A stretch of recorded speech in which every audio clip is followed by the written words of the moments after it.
ディズニーが最初に開発し、その後スピンアウトし、オープンソースとなったドラゴンチェーンから、ドラゴンチェーン商用プラットフォームおよびドラゴンチェーンインキュベーターが登場。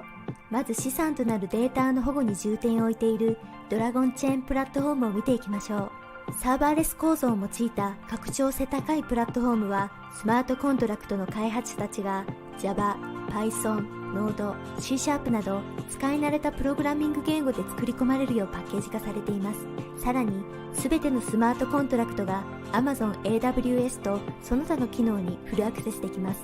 次はドラゴンチェーンインキュベーターを見ていきましょう。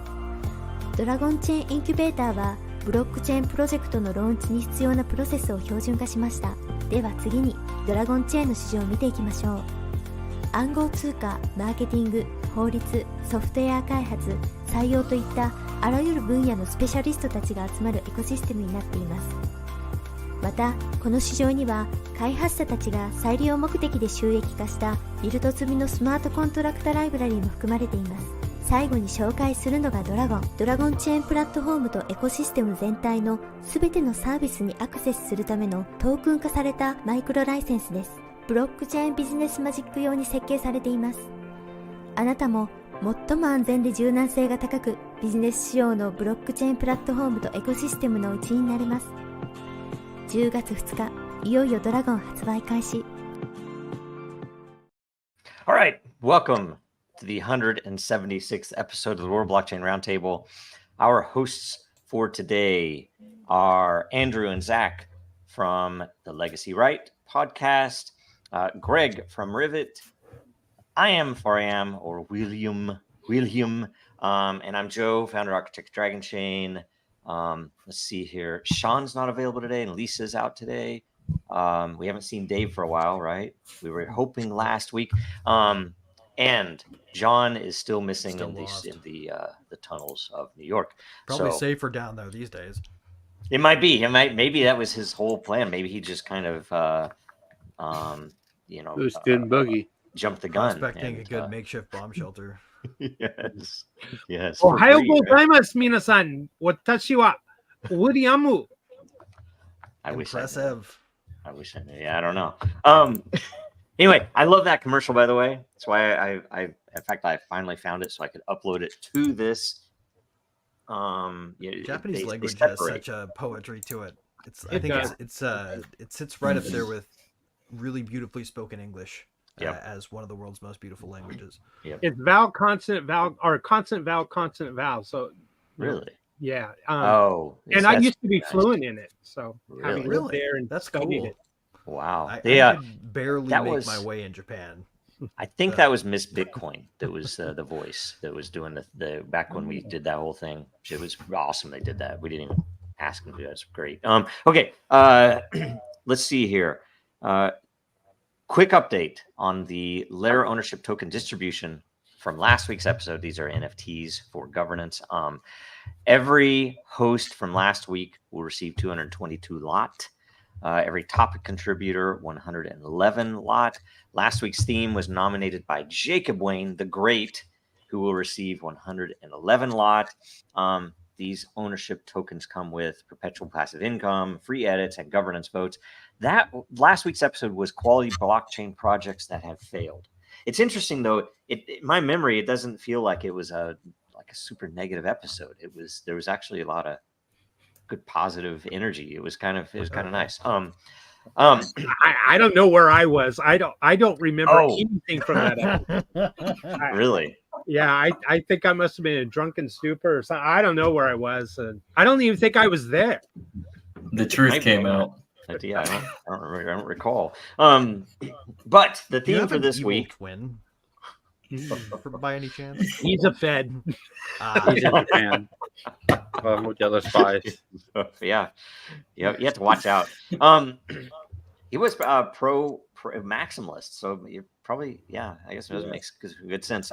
So theme of the week this week is distribution of tokens. What have we learned so far on this topic? And I will show that here. Episode 176. Are we going to do anything? Are we going to do any? Are we going to have one of us play the wild card, or not? Just play this just straight. If I play the wild card again, people are going to believe that that's really me. Yeah, I already had one response on another video that said something like, "Wow, I guess I didn't know he was liberal." You turned yourself into a clipocrite. Oh my god. That's funny. Okay, so should we go straight to questions? Should we go straight in there? Because that's all I have for Yeah, intros. I guess so. Well, we did we decide the 5th week of October while we're it's the 31st, it's Halloween. The election thing, It's I think, the prior, right? yeah. I didn't know if it got votes or not. So cool. So it's the red, blue, who's best for crypto? Yes. And the logo or the what we is the trolley cars. Maybe I'll gather all of the trolley car memes with the red blue stuff. I don't know. Anyway. Okay. Okay. My favorite one is the one where you pull the lever and it just changes the color of the trolley running people over.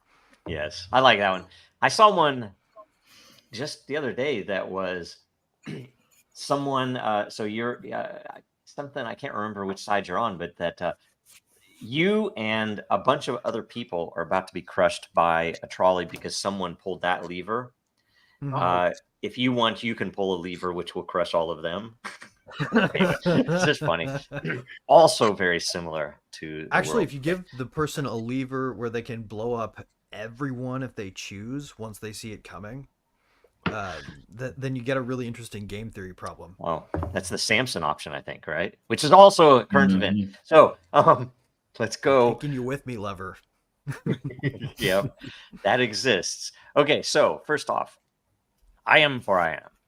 Let's see here. Look at the mining farm. Look at that. Bitcoin mine. Decentralization in clusters. In clusters of decentralization. They probably shouldn't take pictures of it. Proof of work, mining. It should be like a Batman thing here. Anyway, let's see here. Right, the color of the stone would be enough for a clever man. Yep. Knowing what we know now, is proof of work still the best way to distribute a cryptocurrency? Who wants to start with this? Proof of work. Who wants? Go. I honestly think that the proof of work is always better if the regulators have control in it. So I think the SEC is doing a great job with trying to regulate the distribution of cryptocurrency and trying to bring about those central bank digital currencies. I mean, that's the way that we need to go. The government needs to be involved. Mining needs to be central to the large blockers. I mean, we have to be led astray. We're all cattle. If without government, where would we be? We'd be in anarchy, chaos. This is true. This is true. All right, Greg, what do you think? I think, okay, so I was sort of in this position before I read this really great article, and everybody should go look this up. If you go on Parker Banks' YouTube channel, you can find a video where, and I forget who wrote the actual essay, but an AI reads, a really pleasant sounding AI reads an article called "There's Nothing Cheaper Than Proof of Work." Huh. Or something along those lines. Interesting. Only if the feds are involved. And I heard this, and I was like, okay, I'll bite. And the argument was pretty compelling. The idea was that everything sort of reduces to proof of work at the base level, and it's just the base layer thing we're always doing when we're trying to generate security. And it's just the cheapest way to do it computationally, right? So technically proof of stake is sort of like proof of work, but with a bunch of, should we say, Rube Goldberg machine parts attached, right? Ultimately, it becomes proof of work again in terms of cost, plus whatever you spend trying to complicate the mechanism.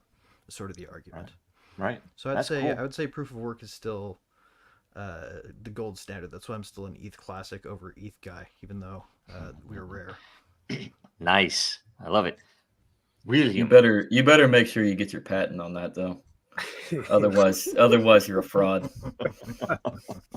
I miss the real Zach. I don't know what happened to him, but so I realized the truth. Oh, okay. You going for Michigan? Yeah. So if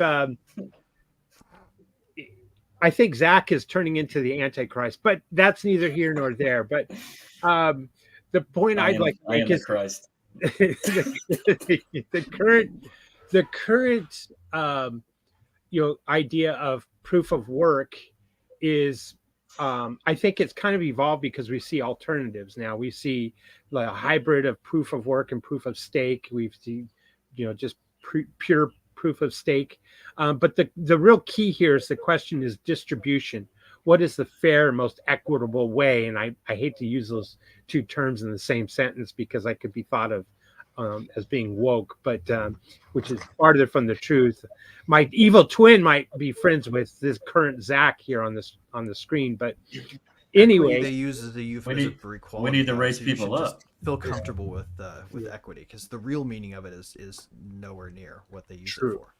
Very great. We need to help right, Greg. But anyway, the point here is a fair and equitable way of distributing the token or coin, I think, was what this question is, and what have we learned from the past. I remember how when proof of stake first came out, that was it was vilified by, of course, the Bitcoin maximalists, who weren't really Bitcoin maximalists at the time. They were more maximalists. If Satoshi was still making commits, they probably have vilified him by now. True.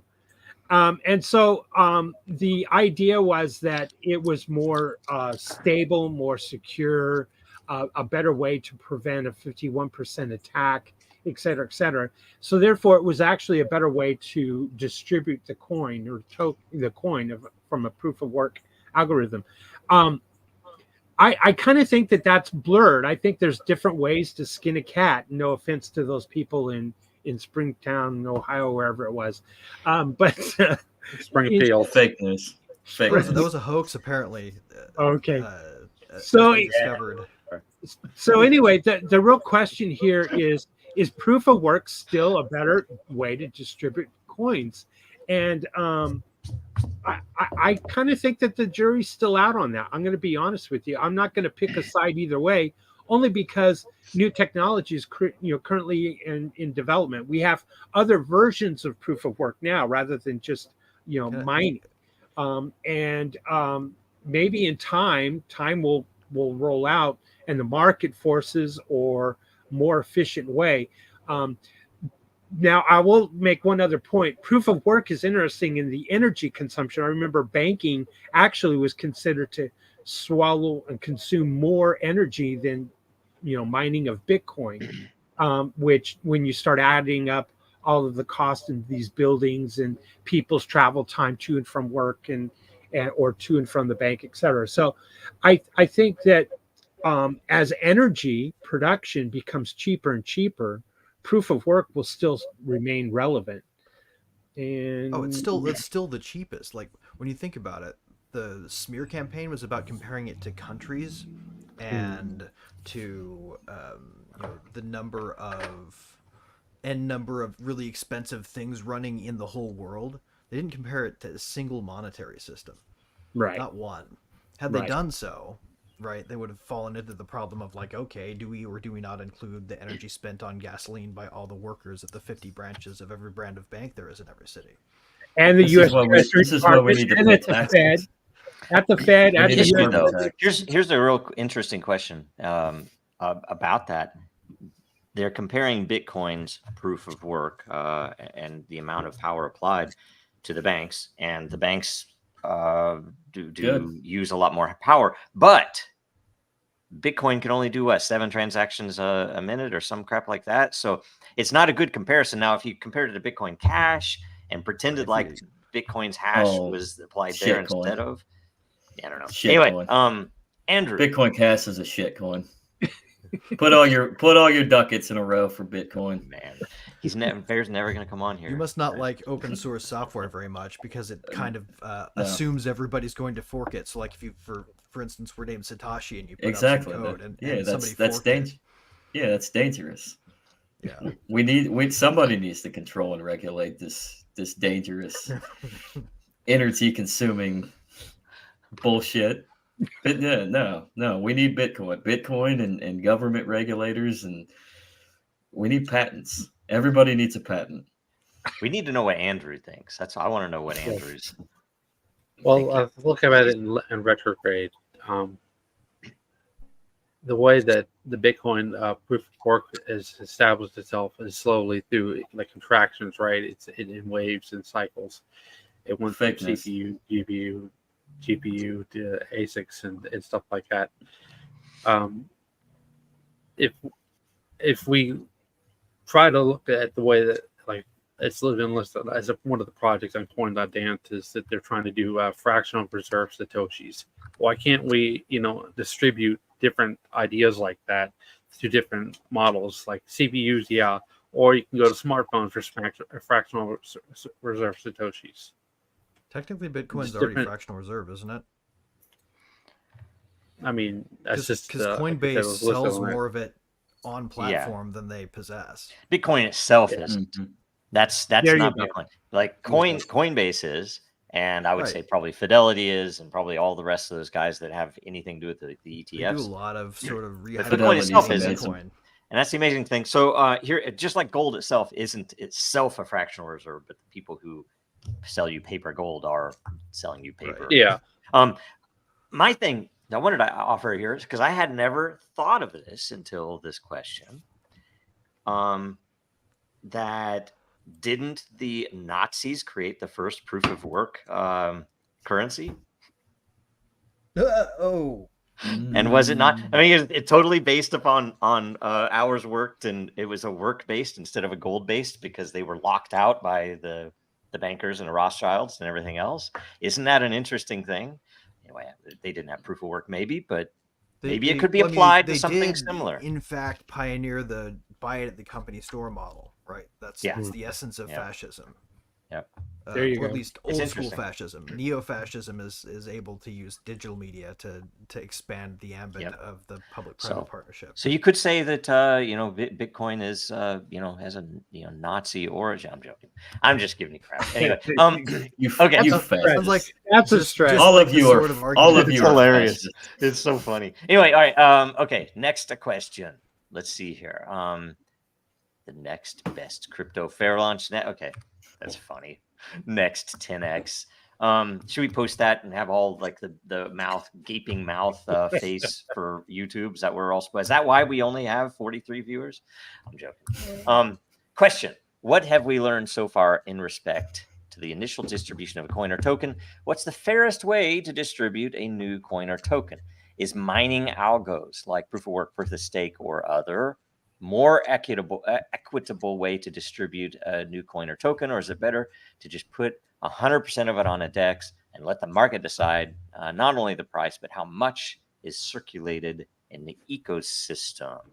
I like that idea. So, first problem is like, sorry, I wanted to throw out the need for liquidity providers in order for any exchanges to work. Right, so that BlackRock. That's a great idea. Like really, the thing behind Uniswap that made it famous wasn't the fact that it was a popular exchange. It was the fact that it created this concept of sort of decentralized liquidity pooling, where people could just sort of contribute what capital they had, and in the aggregate, you have a decent sized liquidity pool and trading pairs through some math and magic. Right, cool idea, but at the same time, like a lot of overhead. So I would answer this question and say probably the best one I've ever seen done is Uniswap. Okay. All right. Well, if you think that's the best, explain how Uniswap did it. They took a snapshot of the blockchain that captured people's usage over time, right?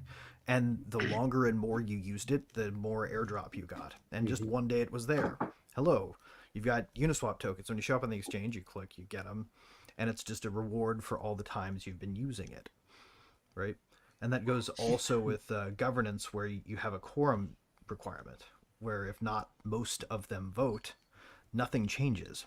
So it's very resistant to like a supermajority of really heavy whales controlling it, which I think is pretty cool too. See, this is the reason why we need to sustain the system that we have right now. I mean, it's safer. The Federal Reserve needs to maintain its monopoly on the money supply and distribute all the wealth needs to trickle down through service providers like BlackRock and Fidelity and Vanguard, and I mean these are the asset protectors. So I mean, little centralization, some competition here and there with those that actually, matter. So, Zach, I yeah. would think that you must be a proponent of UBI, Universal Basic Income. Oh, I love that idea. I think everybody should needs $2,000 a month. I mean, we're automating, right? I mean, we're gonna have all these people that can't work. I mean, we got Nobody to will pay come our up bills. with any more new ideas, just AI.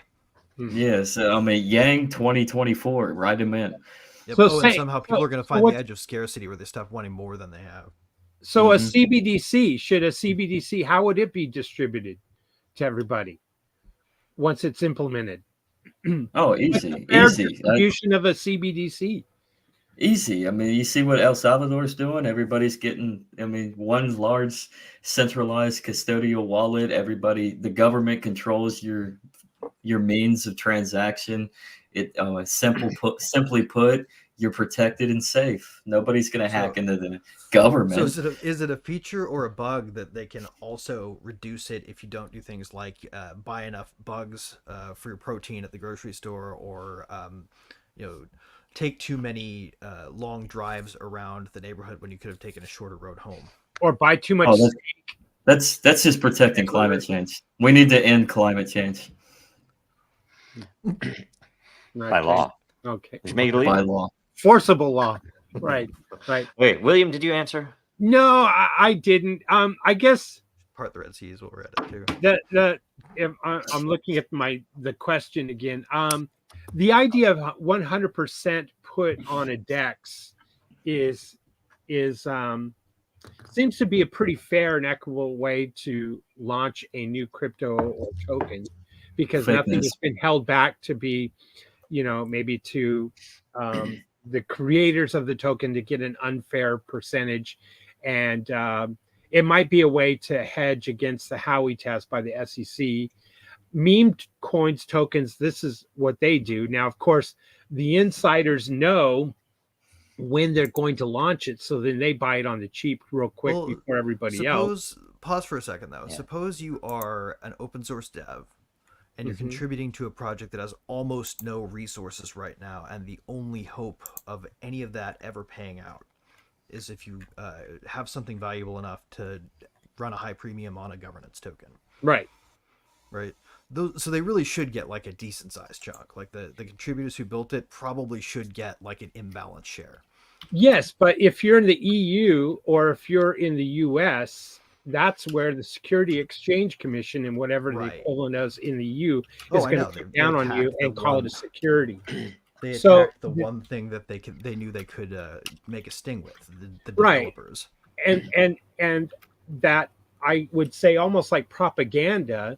That is part of the talk about these ICOs and these initial payouts to the people who made the coin or token, created a security by creating kind of a not just a payment for their creation or their work to put it out there, but made it a point of kind of an enterprise, or on the backs of these individuals is how we're going to hang the price or discover the price. Right. They need to work, so therefore they fail the Howey test.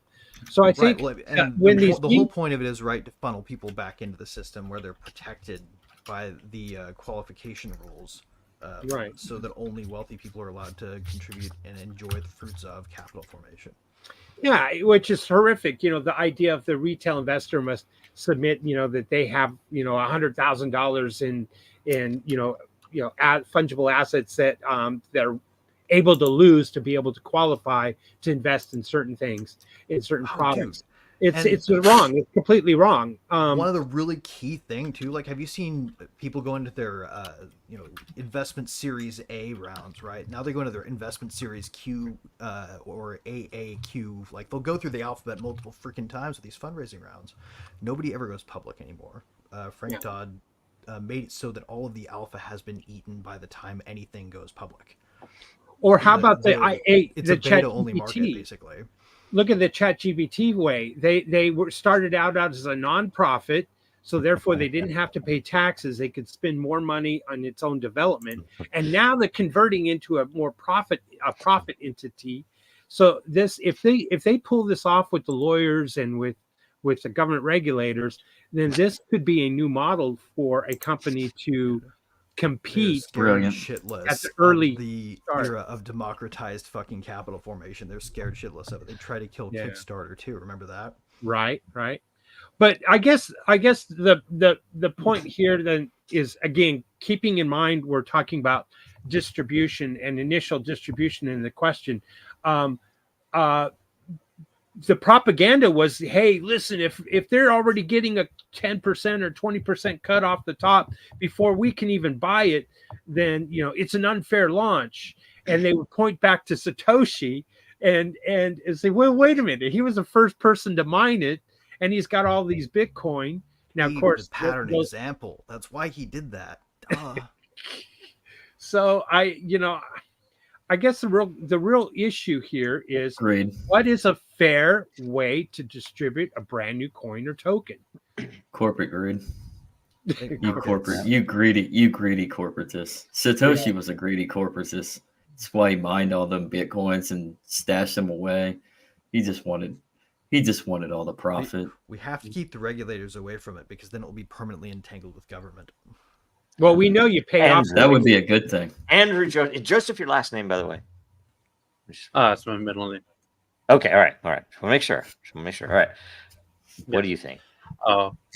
Well, I guess think in a way that in a way like kind of if fusion between airdrops and a privacy coin, where if you have like you guys said, like Greg was talking about earlier, how they had a GoFundMe, but in the same style as Bitcoin Cash had a GoFundMe model, not like the development team, but there was projects by individuals, and just I don't know, somehow tie an Ethereum contract or address to a privacy coin, and then say that what are you trying to hide?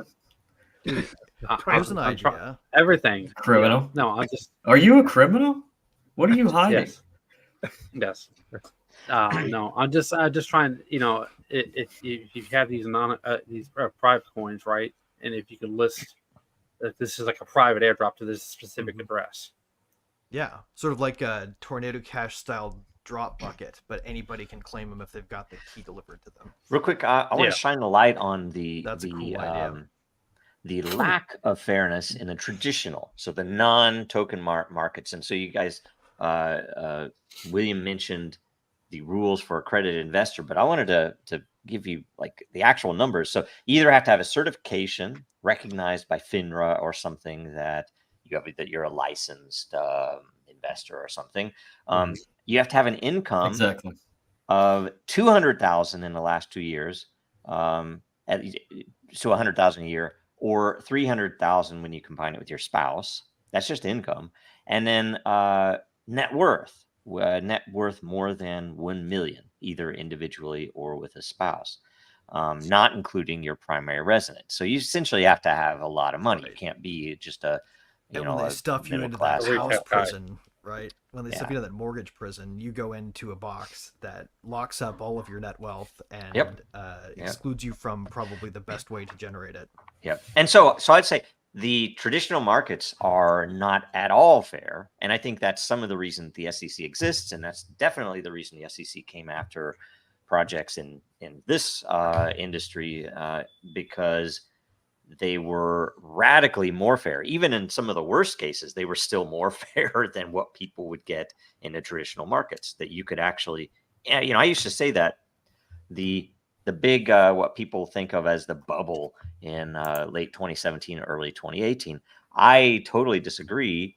That I think that it was the first time in human history that anybody in the world could participate in an early saw what free market in fucking asset. capital looks like, is what you Yeah. saw. That's what it was, and it was like, holy crap! And you had to expect that even with the numbers we saw, really. I think they were far lower than they would be Sweden not looking because down. people, it was still early where people were still trying to figure out how do I get a hold of some Ethereum or Bitcoin to participate? How do I, get through this and do these things? There were a lot of people who had still in that time period hadn't touched it yet. Were interested and started to get in, and so the number was set to go I think exponentially higher than it did, but it got canned so quickly. All we'd have to do to get that so back scared. is just say that ICOs are presumptively not going to be regulated by any current regulator, and if there are going to be regulations, it's just going to be a new body.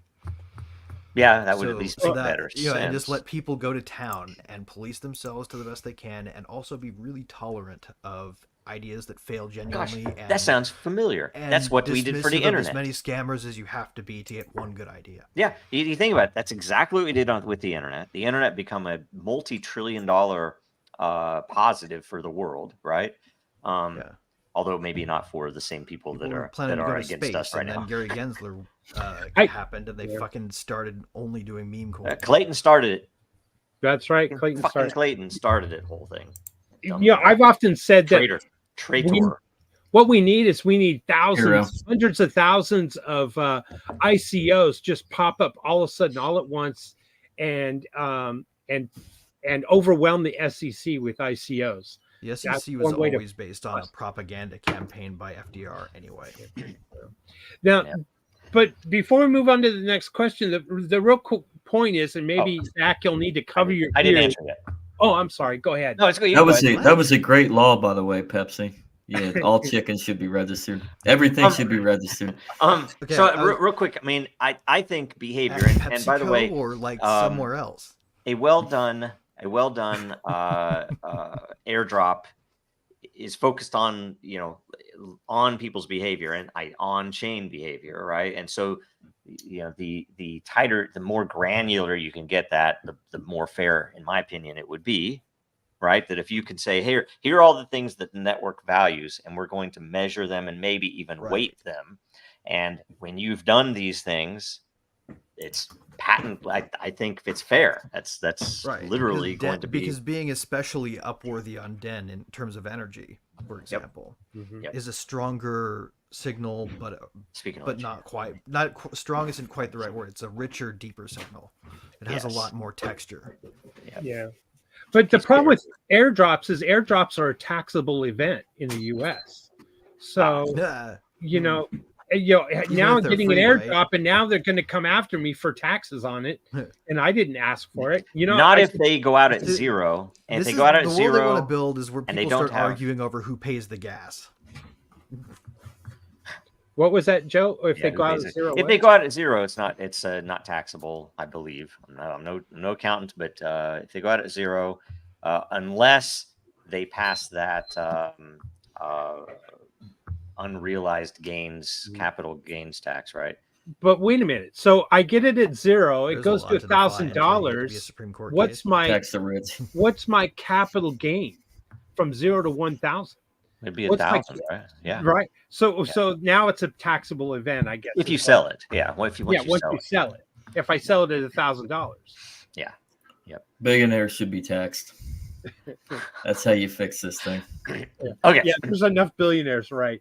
But let's see here. I mean, too many billionaires. What is the fairest way to do this? I don't know. Tax the rich. I think the fairest way to do it is probabilistically. I think anytime you interact with a chain that can operate a token of any kind, well, not of any kind. If you're actually a base chain, you probably need something like proof of work because you need strong security guarantees. But layer 2, all bets are off, right? You can depend as much as you want on the lower chain security. So you can start doing shit like, on our chain, as long as you're interacting with the dApps and paying the regular gas tax and whatever we decide to tack on and whatever your gas token is, you can maybe get a token. Yeah. The system will Okay. shoot it out every once in a while, like a dragon egg hatching.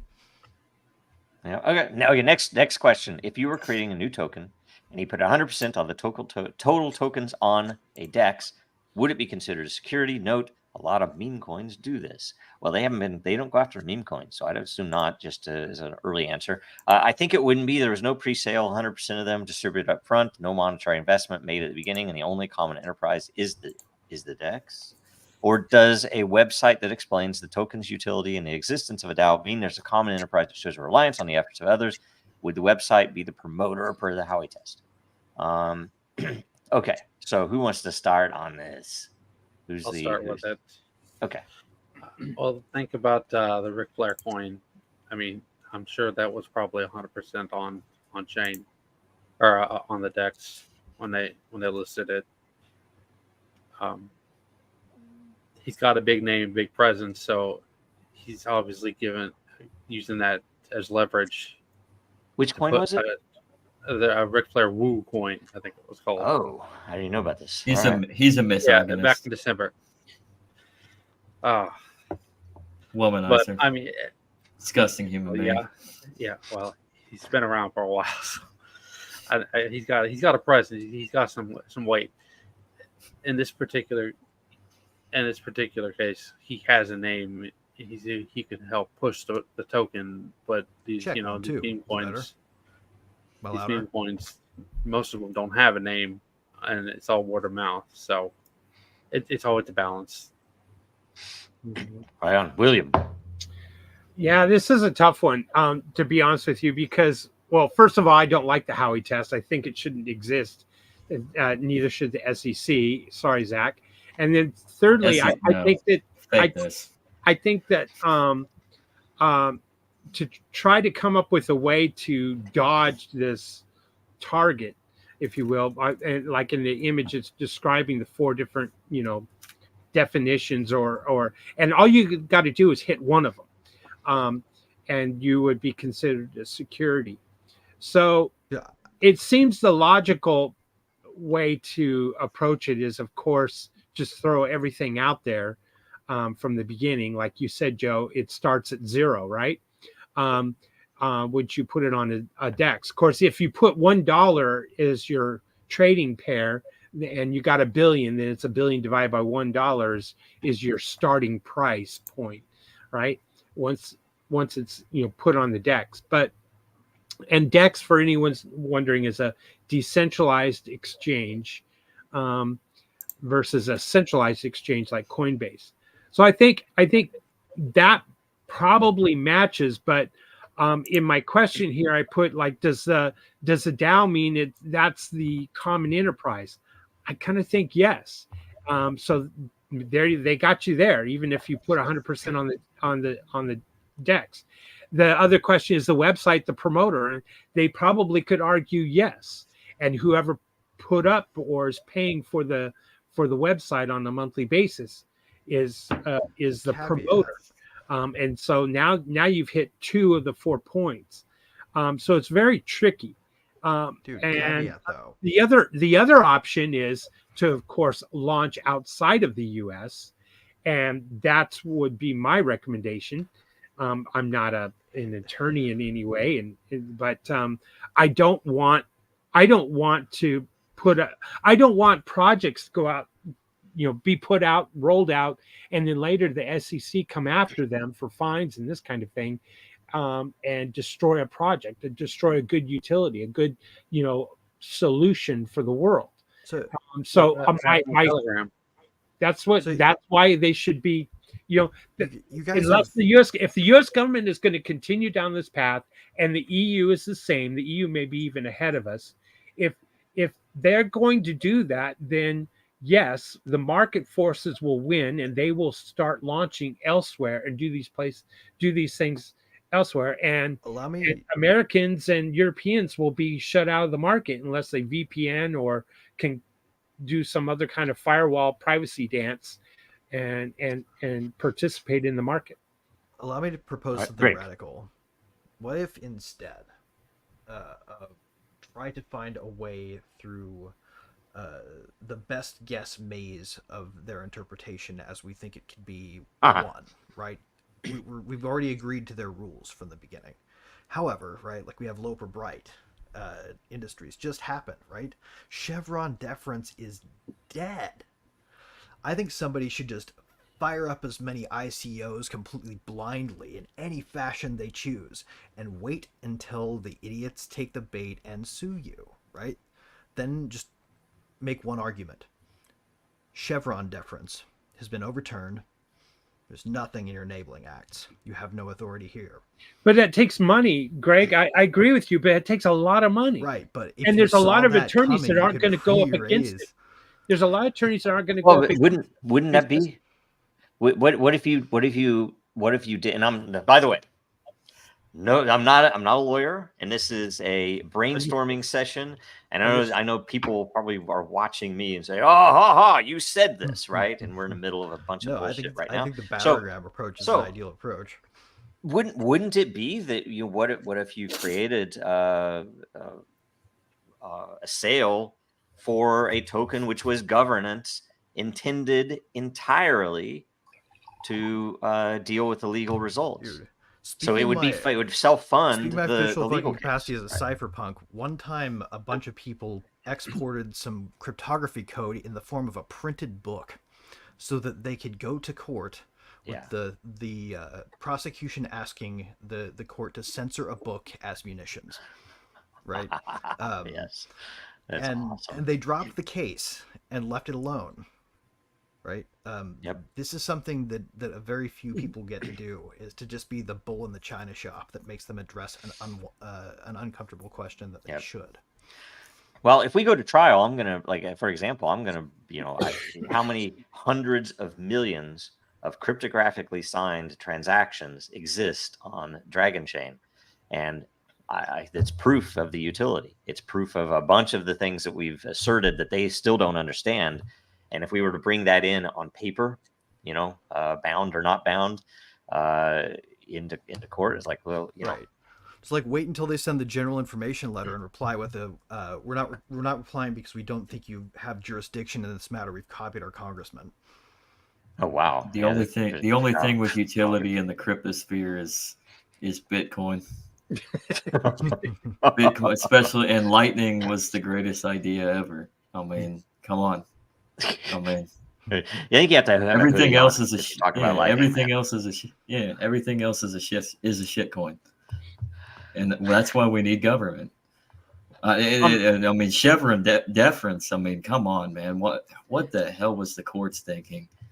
This is going to cause chaos. The funny thing is, it was actually originally, and this is an embarrassment, right? A conservative side of the courts win for what was at the time sort of a single issue partisan application thing that turned into a doctrine. They wanted to win it this way, right?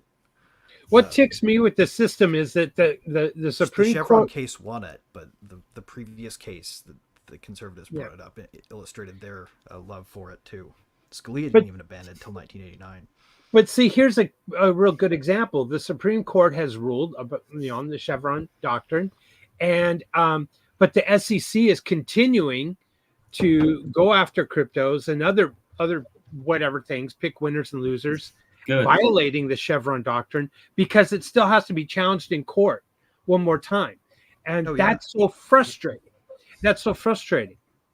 Our legal system is a pile of crap. And by the way, that's the other thing that, like, Ripple has made, part of its case was that there was no contract. If there's not an investment contract, then you can't.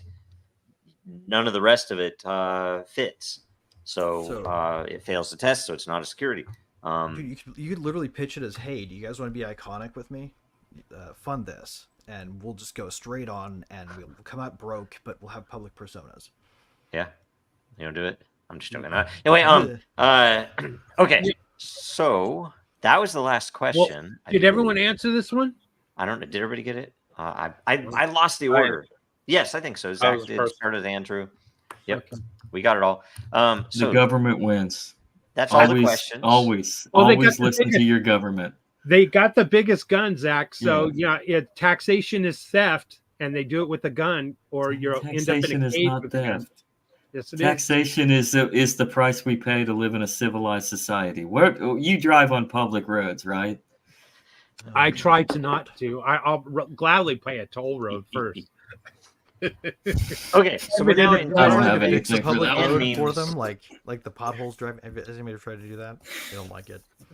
Oh, I've heard. Yeah, I've seen instances of people doing those things. So okay, this is current events and memes. I have for current events the Ripple. The SEC has appealed the Ripple verdict, which actually surprised quite a few people, meaning it's going to add more time to the stupidity. And yeah, the CEO of Ripple did, Garlinghouse did make some pretty good comments on X about it, and how ridiculous it was. We also have the Iranian strike on Israel.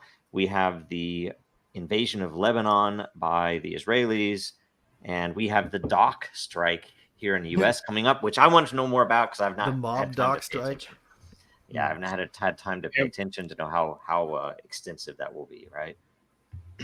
I think the debate was a non-item. We can skip the. Oh, the debate. Okay, yeah, I didn't watch it. I didn't watch it about it. There were some surprisingly good nuggets in that to take away. There was an exchange where free speech was intentionally forced onto the table, and asshat over there. What's the his guy name? Whose name sounds like a dance? Waltz? Right. That dude said, "Fire in a crowded theater. That's the test. That's the Supreme Court test." Huh. This is recorded. I don't think he's read the Supreme Court decision on that. Obviously not, because he would have realized he was saying something just asinine. Like, if you're arguing for free speech or arguing against free speech because it spreads misinformation using a misinformational argument as your basis, you're calling for your own silencing before you can get the words out. So you should probably just be quiet. Oh wait, sorry, that was my evil twin that came out. So you gave us the rundown.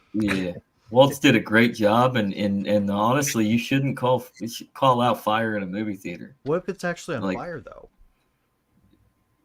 Then call 911. That's what police and fire emergency. Oh, that's good. That's a good one. There's Gensler gassing up his tank, getting ready to come after us all. What a thug! He looks like a mafia could be here. He thought. Dude, what was it? What's BlackBerry CEO in the movie? Sweet dreams are made of these. I think milk should be $10 a gallon until we get these criminal rejects out of here that's killing people with this poison raw milk. I remember this. It's so funny. Sweet dreams are made of these. Pumping on his car, making it pulsate even as the $9 XRP circulated through his powerful thick veins. So fucking funny. I'm sorry, that is hilarious. Oh, that is funny. Pretty good. That looks like a GPT written thing. I wrote that. I wrote it from the original. There's an original. I didn't do the Photoshop work. No, if you wrote that, then it makes sense. Because I always try to tell GPTs by people who write overly precisely. I don't trust the GPTs. I wouldn't believe that they could ever come up with something so funny. Unfortunately, this is a good one. You write similarly to one in that your form is relatively perfected. You got the punctuation and the spacing just right. I had the template from the original post, the original 4chan post. By the way, kids, if you want to evade AI detectors, throw in too many spaces, use the wrong punctuation characters, that sort of thing. This is where we're at right now. So we're all basically down at the vassal level or below, right? That's right. Everyone else pretty much. And you look at Gensler is only 2 steps above us. You know, That's true. and he's Oh, so it's like low on the 7. totem pole, but he's having such a large Seven, effect yeah. on all of us. Yeah, Ginsler's on paperwork that directly related to me, so I can say that I have like 2 steps to Joe Biden, right? Yeah. Or is that 1 step? It's 1 step, right? From Yeah, 1 me to The Gary other part of Ginsler it, to though, Joe like, Biden. would you rather? Let me ask you this: would you rather be censored by Nina Jankowicz, or I don't know who that beaten with is. the blunt end of a broadsword? Ministry Because of I feel Truth, like I maybe feel. feudal or medieval feudalism was at least more honest. Yeah, it would be. It's more Right. real, right? Just There's hit me in the no, face and tell me I can't say that. and Don't that's the try to whole pretend point. like it's something else. That's the whole point. I mean, the fact that we are actually wage slaves right now, no matter who you are in this world, and in the old days, you would at least know. It's like, oh, I have to farm this crop of land. I get my food. I get my days off. I'll go help Hope out for at no the bad church, weather, right? and I'll live my life. I'll have a wife, kids. All the grace. Now it's like, wow, really? The- It's like Monitor your everything's church great. You got attendance, football. though. You got Netflix. You got a Well, couch. that's the plan. I mean, this is real me talking. But that's always been the plan. The elite, the aristocracy they've always held the power for so long, and they lost that power, especially as we got into the Enlightenment, started realizing the printing press. Johannes Gutenberg's printing press kind of helped that, where we now have an ability to get information out to the masses on a faster, higher scale, and so they're trying to get what they lost and bring back that control mechanism where the lords own the dominion and the serfs just work the land and live it. They were pretty and, happy with themselves yeah. for throwing shit off the rails right until about the time it backfired. I'm proud of Yeah. you. Like I'm proud of you, Assange Zach, and because I thought you were going to Snowden. say that the information needed to flow through the Ministry of Truth through government first before to the people. So thank you for that. I appreciate you. Your honest gut, internal instincts. Yeah. So I think that was my evil twin. Free Jack. flow of information. this reminds me of a serious question. No pun intended. Who's running the Andrew. country right now? Yeah. Oh, I can tell you, it's an Intel superstate, which is what I was going to say is not shown on that pyramid.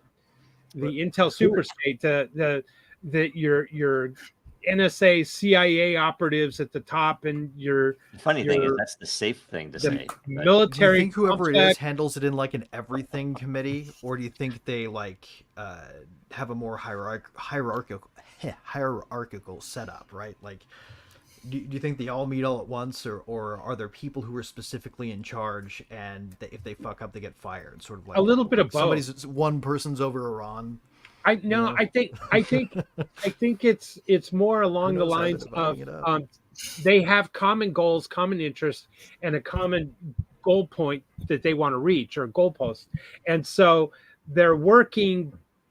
So it's a no wrong door type of thing. They're not communicating with one another, but they're still working in that same direction. Is what I'm trying to say.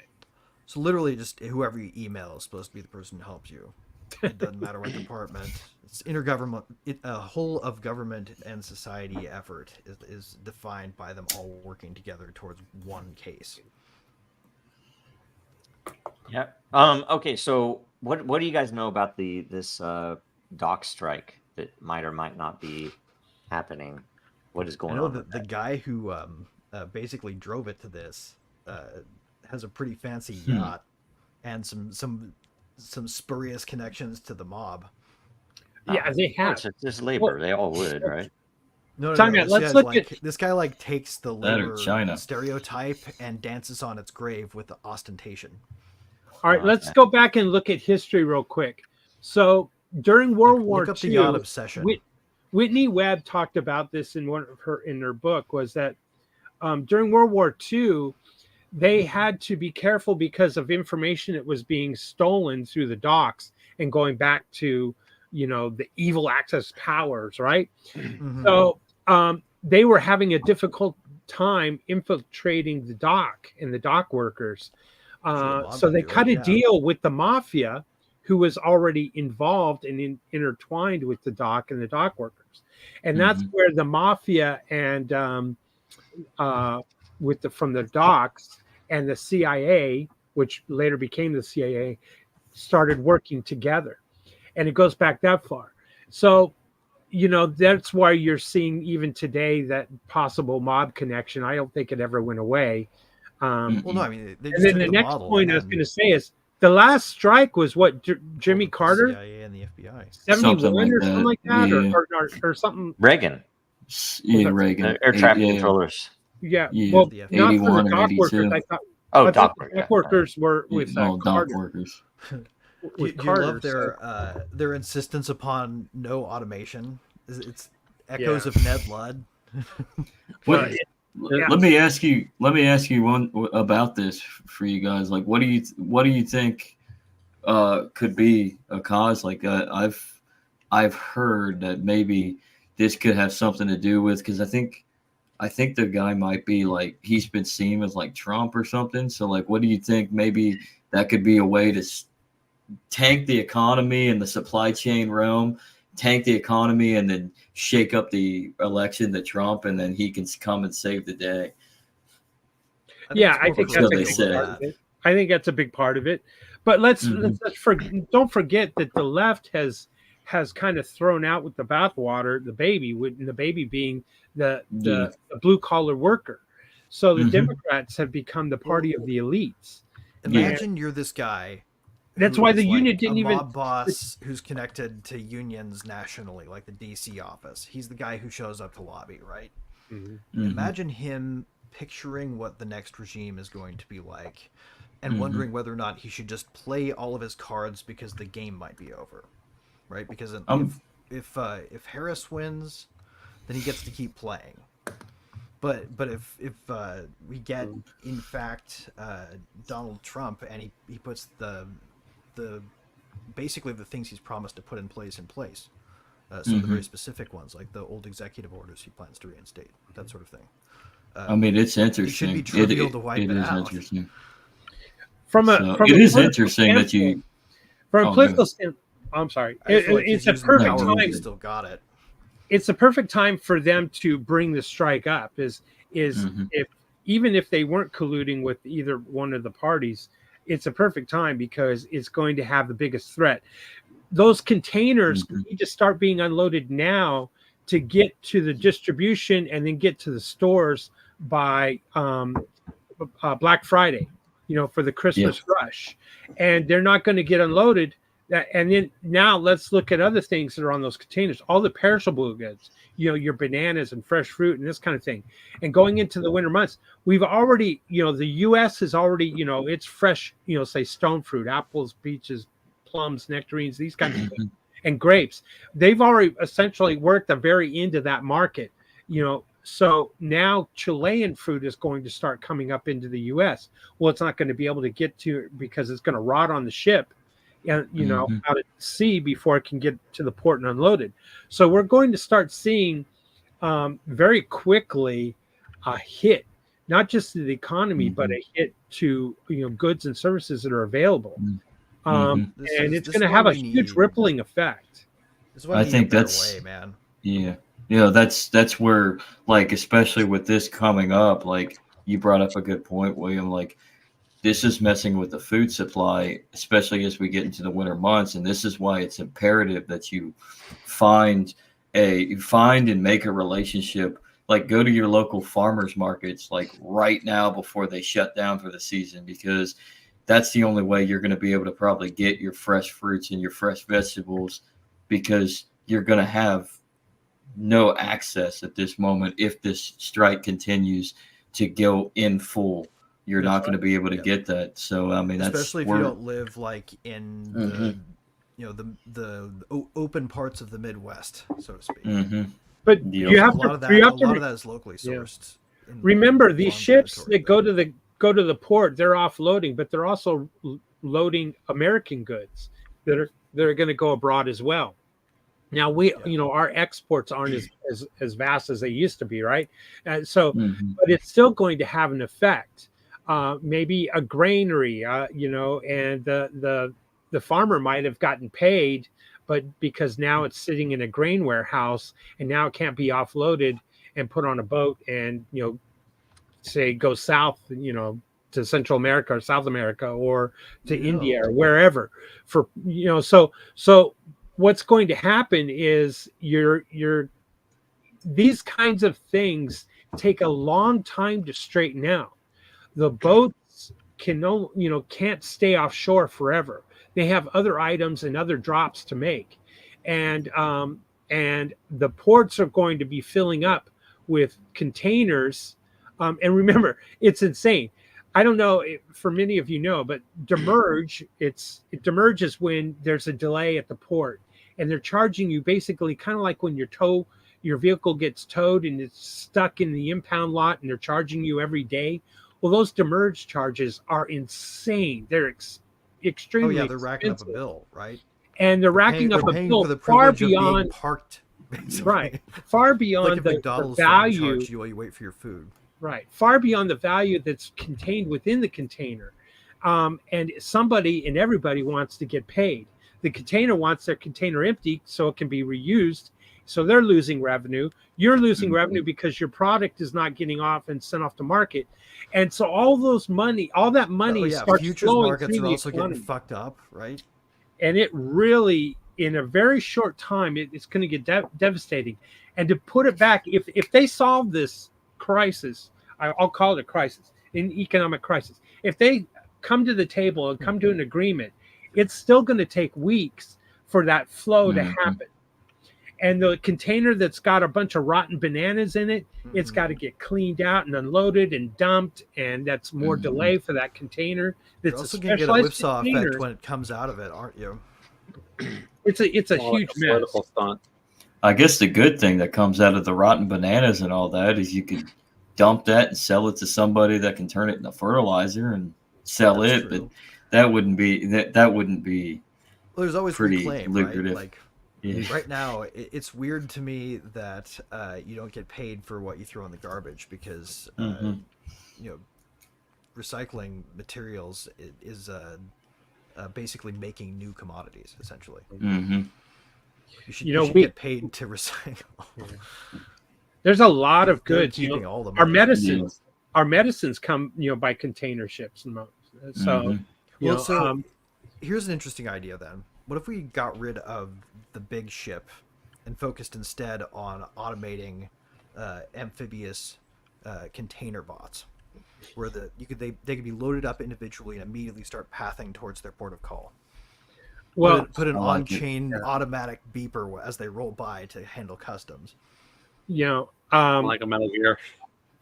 It's a great idea. It's a great idea, Greg, but it's just not going to happen. There's liabilities that go with the damaging a ship or something and trying to offload it off at sea. Right. There's I'm with you. I just think I think maybe what we ought to do is look very closely at our old systems and see if we're making some assumptions we shouldn't be about how they're designed anymore. Because if you can accommodate the system around that idea, then it would be the perfect plan. Yeah. Here's a betting market. There's a betting market that should be out there. When is this going to get resolved? And everyone needs to use a betting market. There you go. It's gearing up to be, just one of the many things that they're going to try to throw out there to, just throw a massive rent. Because, you think about it, inflation, growth, food, everything is very expensive already, rent. And what's going to happen when they do this? You're not going to be able to buy anything, and it's going to be crazy expensive. That's trying to take out a tanker's worth of automated floating containers.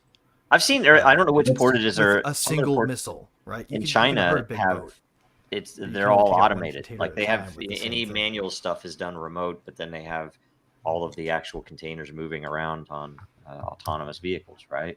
Yeah. Meanwhile, we're still fighting over basically money moving. It's all just corruption at its base. Yep. So we're still in I did get an awesome yacht for running that union. Big giant mansion too. Yeah. He has a humongous house in New Jersey, I believe. I think. Yep. Oh, and he gave his kid the next highest paid job. Unions for the workers, right? Right. Teamsters.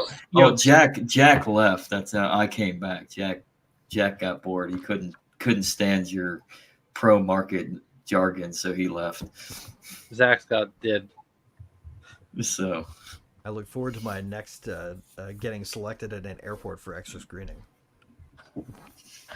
The dock workers amen. strike. I'm going to say something else about the automation. They don't want the automation because it's going to lose. They're going to lose their jobs. And these guys, some of them are making $250,000 a year with overtime as operating a crane. I was in California at the Long Beach port and helping facilitate some product that we had bought and moving in from Chile, and the forklift drivers were making, $125,000, $150,000 a year just as forklift drivers. They would throw their trash next to the trash can, but not in the trash can. So the janitor would have a job to clean up.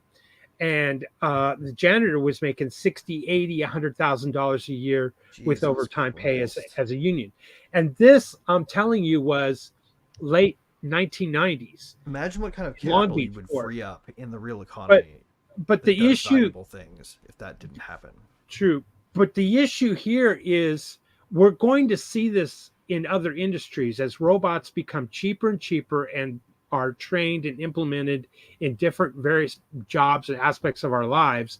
We're going to see the fight against automation and the fight of jobs being I lost. don't think that's And coming. this is just like stage one. I don't think that's coming. I think there's going to be like a wiggle around every industry that gets disrupted by it. And then better opportunities shall emerge with the freed up capital, because there's an insane amount of freed up capital when you don't have that expense at every port, right? Imagine how I would much hope so, cheaper but those everything jobs that comes and goes from there gets when But those- nobody has to touch it. When That that goes to the port, grocery store, right? if that port forklift driver that's making $150,000 a year goes to drive a forklift at a warehouse, he's not going to even get half that. What do Argentine apples in the middle of winter cost as much as bananas? Would be sort of kind of the effect, right? Like it would actually raise the standard of living so much that it might actually be worth looking around at the world and seeing if you've got better things to do. Like just like we used to have lamplighters, and the riding crop industry lobbied against for not requiring drivers to carry them. Right. Oh gosh. I'm The sorry. other point I'd like to make on that was Fortunate. yeah. Wow, that really threw me off. Is on the automation. What was it? So I'm sorry. That's okay. It's all right. Oh shoot. I mean, I'll say, I think threats from automation, you just like the old days, threats from robots and threats from AI, very similar. They're definite things to be aware of and risks, but I think for jobs, I really think it's, advance of technology and capabilities. Do you guys think Buggy humans whips. are going to stop wanting more than they have, though? Buggy whip manufacturing. Well, there's an argument. That's what I was getting ready to say is They're not. to grow the GDP, we need to grow the GDP to be able to pay down the debt, is what people will argue. And the best way to do that is to get more GDP, more production, more efficiency, and robotics and AI is hopefully will do that. So we could essentially triple, quadruple our production with robots versus an individual. That's the hope. The problem with that scenario is the ownership of the robot. The common man is not going to have the common person is not, sorry, Zach. The common person is not going to have the ability to purchase a robot and extend their income levels, shall we say. Well, this is why we need Star Trek socialism. that's not necessarily the case, though, right? Like, add back in ICO-style capital formation, and then answer the question again. To reach a post-scarcity world, we need to figure out the means of actually creating a replicator. You and And the three then best we're- bots can we're afford one safe. robot if you're allowed to pool it in a micro business that doesn't get taxed to hell and has to have to file a whole bunch of crap, basically. I don't know. I That's think funny. I think people are worried about a thing that will never happen, and that will be humans not wanting more than they already have. And I will at least say on that it's how do you say I used to be pure capitalist, libertarian, but the more I look at stuff, if you're going to have a nation state, halfway, there's a lot of stuff that I would have disagreed with in the past. And I'm like, well, it's like, well, yeah, I mean, why are we giving money to nations that have all of these benefits that we don't have? Like they have national health, they've free education, they have all this stuff in Israel, right? We send them billions of dollars, but that would not be right for us to have it. That just wouldn't be right. That would be communism for us to have it. But it's like, oh, let's give it to them, and they can do it, and we give it to. It's ridiculous. I just want to. Well, it's all I want. Yeah, for the elites, it's like this: communism for thee, capitalism for me.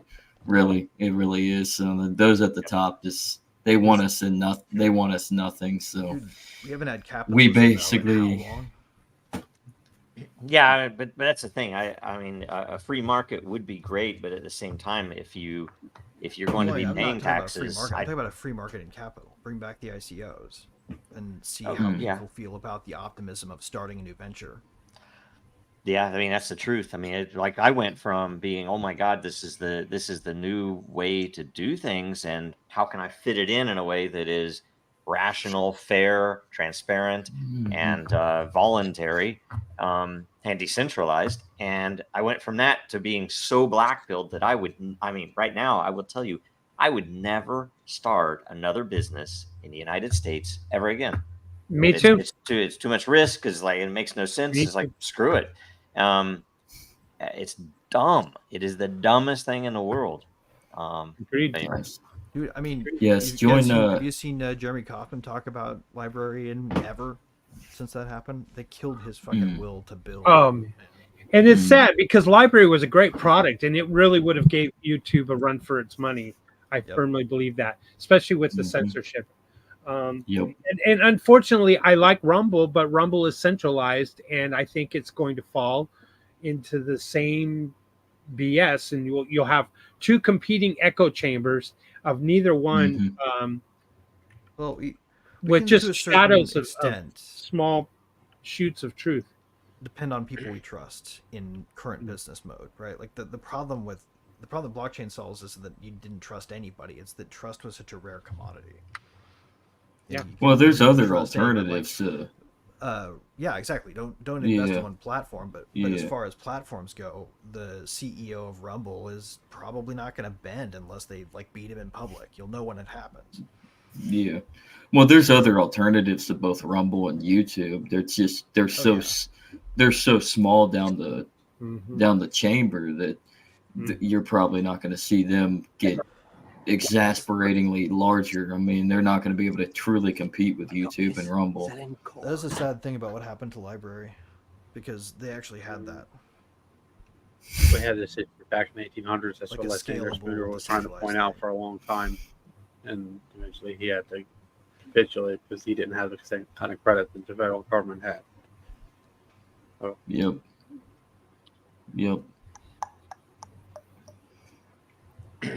Well, I have one video that Greg passed to me, so we could play that. Oh, I want to see this one. Oh, is that? Oh, okay. Just saw the whole thing. That's hilarious. That's hilarious. This is why chickens need to be registered. Yep. Have you seen actually? It's made of chicken. You kill it, you got free chicken. You can sell it to people. Or don't kill it. Fucking eggs come out of their arses. Fucking hell. It's wool. Pull it off, sell it, fucking grows back again. You cannot lose. You want to make a bit of money? Get into farming. All right. Anyway, Vlad the Impaler. I got it the second time I saw this. This is so funny. One thing I like about what's going on with the UK, though, especially with all the regulations and the new laws that are being put in place is like the chicken registration. It's so asinine that there are actually people over there that are like just registering like pigeons flying You have up to have, onto their you have to on have their a porch. license Want to for your they want to measure television. every estimated amount of modeled carbon that comes There's- from their model chicken that goes into There the are- worst case scenario model. So there's definitely ways for them to get around this. I think it's all going to come crumbling down because the government's going to realize this is stupid. I mean, everybody's going to they're just They make gonna, copies of themselves. Do you Yeah. think the people in the It's like trying to UK will outlaw weed, ever it doesn't rise work. up, or are they too polite? I think they They already never are. do We gotta anything. talk about this. Oh, on an agoristic perspective, they a lot of them already are. They're just Yeah. basically subverting the government by using the government's laws, their stupid, foolish laws, to their advantage, like calling the government and registering the pigeons that fly up onto their front porch and say, "Hey, I got these chickens," and then turn it. I mean, it's shenanigans. You defeat the government with memes, real life memes, really. Right. Mhm. Yeah, I report my Well, and my they know neighbor that you for do having now chickens. because they're jailing memers. Yep. We didn't also. I didn't mention Diddy. That the whole Diddy revelations of 120, hundreds either way of accusers. A 9-year-old boy being the youngest, and essentially he is the rapper's Epstein, right? That's what's No, if going you on. look closely at this case, it looks a lot more like they're engaging in large-scale civil asset forfeiture fraud.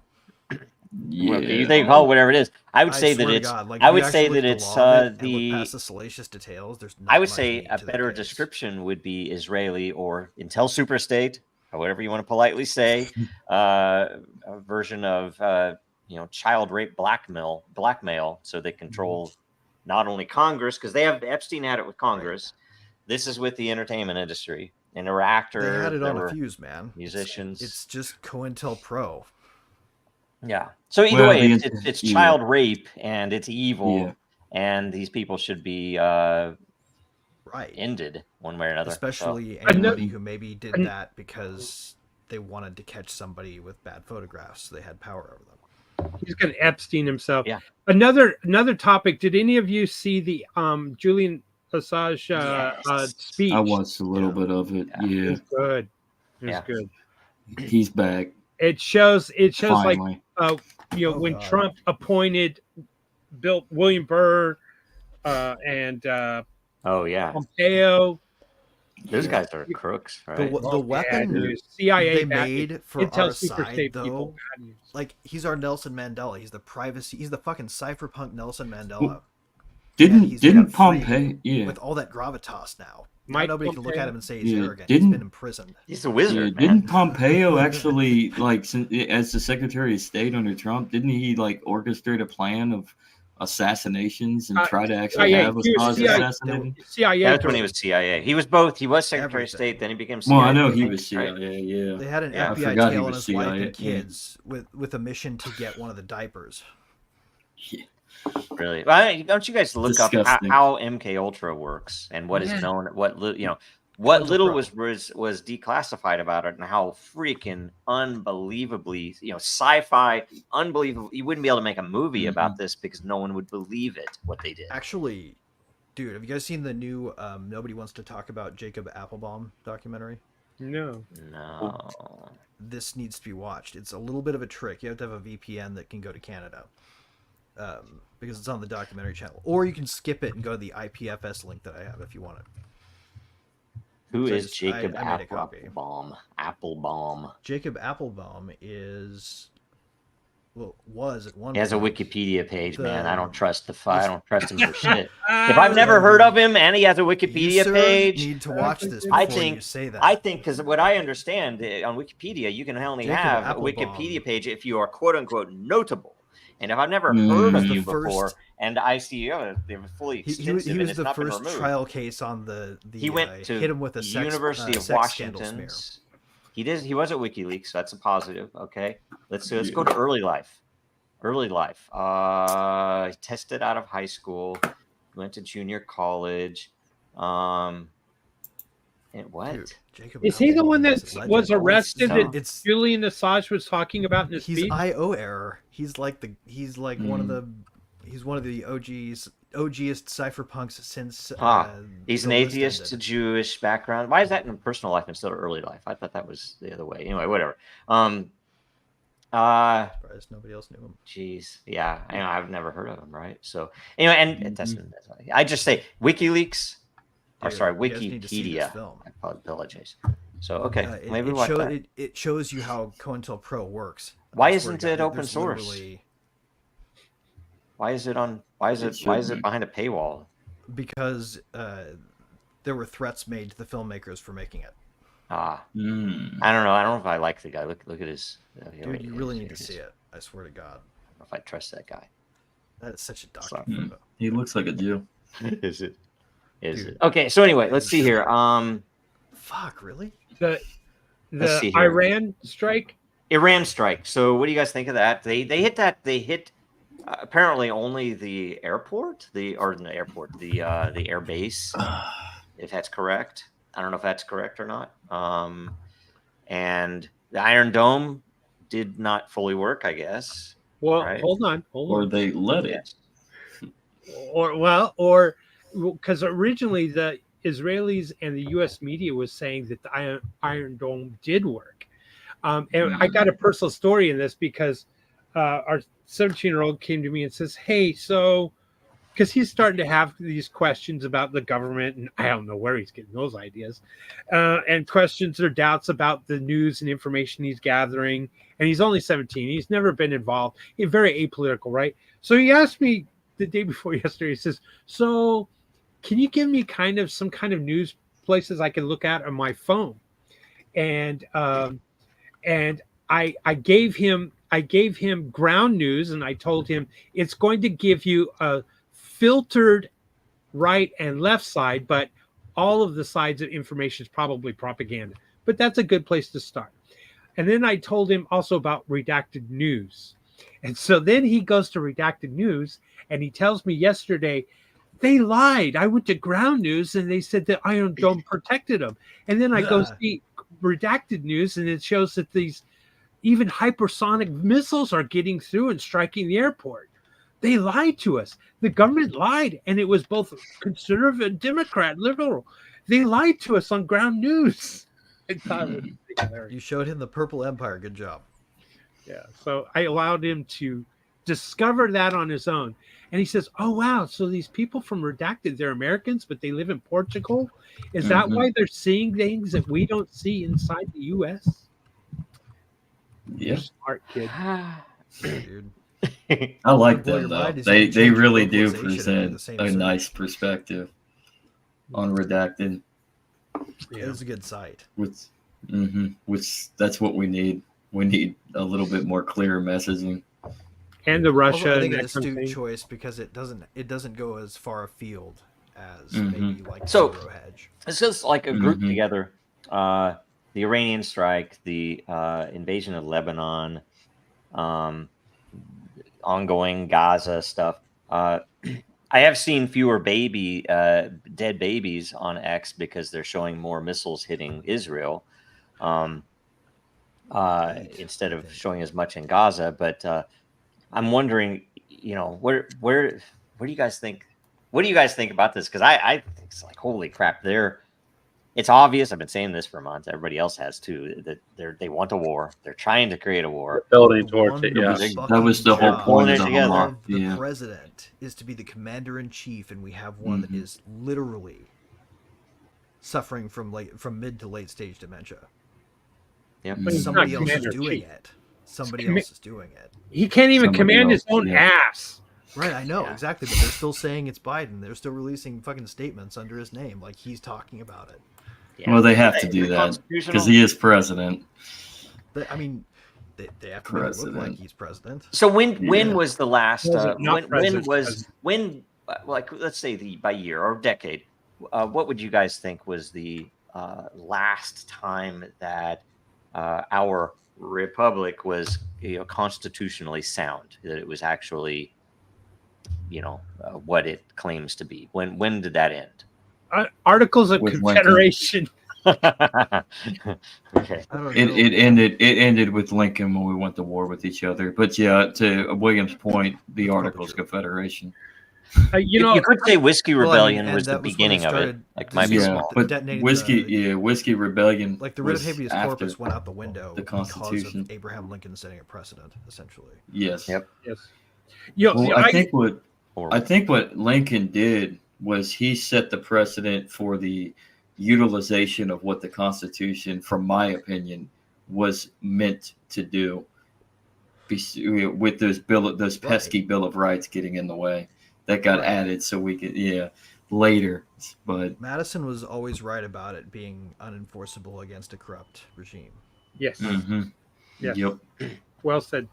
I used to think at one point it was the JFK assassination in '63. And that certainly was maybe he was a little bit more, even though he got in illegally as well because the mob helped with the vote in Chicago. Yeah. But and Hawaii as well. But I think the point, I guess, I that was more in our face that there was a CIA controlled coup that was had made a choice, and LBJ was going to bow down and kiss the ring of the Intel superstate and continue the war in Vietnam. And I think that was kind of in our face and open for everyone to see. So you could draw a distinct line and say that's where it was. But then you can go back and say, well, wait a minute. FDR sacrificed Pearl Harbor to draw us into World War II. And then you go, well, wait a minute. What about Wilson sacrificed Americans on the Lusitania? Right. And the bankers certainly wanted that. Look at Prescott Bush was never convicted to try to overthrow FDR and do a coup. And so he was a Nazi government. Intel super state. Can go back to there prior to the CIA being created. The Administrative Procedure Act is a you pretty got good one, too. you have TR, everybody's favorite Teddy Roosevelt, who pretty much embraced the Lincolnite precedent and expanded the state expanded the USDA, and then on top of that was able to get the FDA, or the Pure Food and Drug Act, signed into law. So then The we went FDR wrong with Hamilton. I mean, we went wrong with federalism, essentially. With Hamilton. The Federalist Papers were the propaganda that set up the neocons to do what they're doing to the Democratic Party now. But you know what? I think if Hamilton were alive today, he would even look at our government today and be like, "This is not what I meant by our centralized." He wanted the Bank of England. He wanted to be better than the original empire by outdoing them at it. Rousseau, exactly. The social contract. Rousseau predicted this, that we would end up, because he didn't like a representative government. He thought it would turn into cronyism and become corrupt. So he was right to fix it, though. Wasn't wrong. Yeah, that's why. I mean, I'm actually do autocracy instead. And I will say this: I'm still on the fence, right? But I would like to see experiments with, and maybe this is maybe even a Den.Social related answer. But I would like to see experiments with a monarchy or some type of an emperor that can be removed, right? So essentially, you have full control until everybody says, you know what? Here's your idea. You're out of the beer. Get out. What if every person is potentially, for holding the token, the one-time absolute ruler decision maker on one decision, and then it cycles to the next person. I have use the holders of Alair's pool to decide one emperor for the day. That sounds oddly like democracy. Yeah, It is, but there's no campaigning. That's the best part. Yeah, but you're also going to get somebody who really is no opportunity for corruption, right? Or who doesn't care often. Autocracy, it's awesome. Who doesn't know often. All right. Well, I guess the benefit to that is if somebody were to come in and make all these tyrannical, stupid laws and gestures, someone else could move in and basically just nullify the fuck out of those. Yeah. That And by the way, idiocy. I think the reason I wouldn't want Everything like that a can be single done decision can be done, and vice versa. there is no there's no recourse. I mean, basically, it's like, why wouldn't I make the craziest decision possible? Maybe you don't Who write the cares? decrees, though. Maybe the decrees are written by a autocratically appointed Congress. But Greg, you're There's the control of that. It's the wisdom of the crowd. But time out. There's been someone here on the panel who's been very quiet, and that's Andrew. And I know those wheels have been turning. And so I would like to pass my mic to Andrew because he's got the solutions to the form of government that would get rid of this corruption and nepotism. Well, I was just saying, before you go on, Andrew, are you Googling? Are you Googling, Jamie? Go on. No, I'm not. No, I'm just thinking. We was asking earlier about different things, and the French Revolution, and American Revolution run parallel to one another, and they've just been continually evolving. Yep. It's Go how on. far back before that does that go? Go on. Keep No, explaining. I'm just saying, like, it's that's everyone keeps complaining about pollution and stuff like that, but they're just in parallel, different strengths for different parties. Look at everything is illegal in the United States, and the West is totally legal in communist China, as long as you don't get in the way, and everything that's illegal in China is totally legal over here. Yeah. Right. So. And this is why we need the SEC. Oh, sorry, Jack just came back. In Russia, it's This just is why we whoever need you the bribe. SEC. Uh-oh, we lost Greg. Uh-oh. Oh, He was offended, I think. he was voted out. He was voted out. Yes. Oh, hey, by the way, By I'm going to Apple. give a really quick teaser to this at 12:30. So I think it's 12:30 Central, 1:30 Eastern, U.S. time. I'm going to be on an X space where we are going to go over Dracaria's DAO and the team. So this will be some of that discussion because there's at least one thing that is not documented yet that Cool. I'm going to propose because it would be such a crazy way to run that platform's governance. And it's somewhat related to some of the stuff that we just talked about, where Neat. there will be some randomness involved. There will be some amount of selection, but it's very lore focused, right? Because it's like a RPG, Right, you gotta get dragons and people's stuff head in like the that. game. So there's a lot of lore involved. So it probably will be something like a monarchy, right? Or at least it'll probably be king and queen. Who knows? But It's, until there's a revolution, it's the lottery of. Is it the lottery of birth? Did I guess it? Like, is it gonna be just like somebody comes into the world and Nope. you were king? Holy shit! that could be pretty good. That's not bad. No, I mean it was at least the first proposal, which first proposal is not final, but it's going to be pretty interesting if we get any amount of this stuff in there, because it'll basically inherit a lot of the tech that's in Den.DAO, but plugging it into how Dracaria is kind of tuned. Anyway, Awesome. that was a teaser. All right, we're at an hour 30. We're past all the questions. Are we through every current event? Is there anything we're missing? Gotta There's talk that video we were going to watch briefly. earlier. Yeah, the video. I'd like Okay, to. I'll play I'd that. like to add to Polar Knight's comment right there from Twitch. Perfect comment. This one. Perfect. Yeah, It's the that perfect one. evolution of It beard is. growth. It Yeah, is nice. from light to very Yes. very heavy. Oh, does it matter if I share? Let's see here. If I share this, maybe this is it. Maybe this is what they're talking about.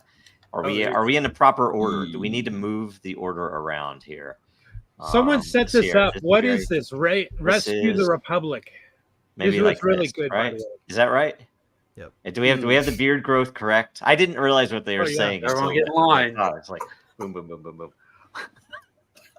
That's good. That's good. That's really good. We have to start. I'll tell you what.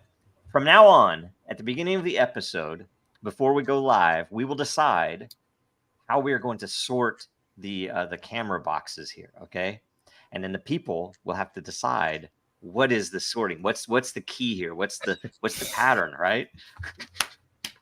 We'll do that. That'll be good. All right. I'm going to throw this on, and we're starting at 5.5 minutes. It is 24 minutes, so it would run the rest of the show. So I will stop it early, randomly. All right. And tell me if it's too loud or too quiet. All right. Yep. Is it good? America ignores laws. It's what we do. With this in mind, our government has moved past censorship to the larger project of changing the American personality. They want a more obedient, more timorous, more fearful citizen. And their tool is the internet, which is a vast machine for doling out rewards and punishments through likes and views or shaming and de-amplification. The mechanics are complicated, but the core concept is pretty simple. You're up-ranked for accepting authority. You're down-ranked for questioning it. Questions are actually considered a form of disinformation in some ways. So let me pause to say something about America's current intellectual class from which the anti-disinformation complex works. By the way, there are no working class censors. The dirty secret of content moderation all over the world is that it's a tiny sliver of educated rich correcting everybody else. It's telling people what fork to use, but you can get a degree in it, basically. The problem is America has the most useless aristocrats in history. True. No honor. Even the French dandies who were marched to the razor by the Jacobins were towering specimens of humanity compared to the Michael Haydens, John Brennans, James Clappers, Mike McFalls, and Rick Stengels, who make up America's self-appointed speech police. In pre-revolutionary France, even the most drunken, depraved, debauched libertine had to be prepared to back up an insolent act with a sword fight to the death. Our aristocrats pee themselves at a mean tweet. That's good. I love it. These people have no honor, no belief, no poetry, no art, no humor, no patriotism, which is unique to them, no loyalty, no dreams, and no accomplishments. Wow. They are simultaneously illiterate and pretentious, which is very hard to pull off. Good one. And they have one idea, and it's not even an idea, but a sensation: fear. Rightly so, because they snitch each other out at the drop of a hat. They're afraid of each other. But they're also terrified of everyone outside their social set, and they live in near constant dread of being caught with even one original opinion. Now, freedom of speech is a beautiful phrase. It's strong, it's optimistic, it has a ring to it, right? But it's being replaced in the discourse by misinformation and disinformation. And these words aren't beautiful at all, but they're full of a small, petty-fogging bureaucratic anxiety of a familiar American villain, the busybody, the prohibitionist, the nosy Parker, the snoop. H.L. Mencken defined Puritanism as the haunting fear that somebody somewhere is happy. That streak of our early European settlers survives in us and surfaces periodically through moral panics. 400 years ago, it was witches, then it was Catholic immigrants, then it was the devil's music, then it was comic books, then it was booze, then it was communists, and now it's information.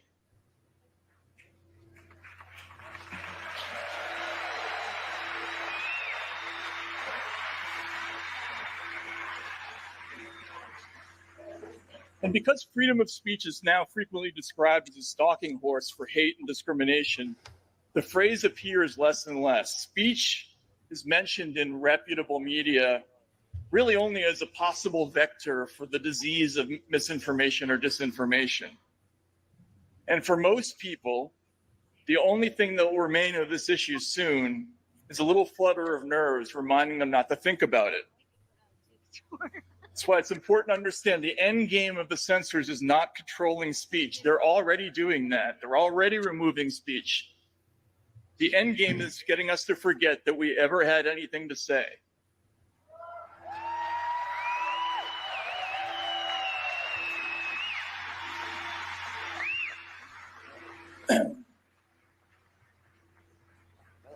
Yeah, that was the bummer part of the speech. To small thinkers, speech is just a wilderness of threats. You know, the people who look outside the window and they see nothing but ticks and bugs and germs and bats. The people who built this country, whatever else you can say about them, they weren't small thinkers. They were big thinkers. And by that, I mean not just intellect, but arrogance, gall, brass, audacity. Kurt Vonnegut, sorry.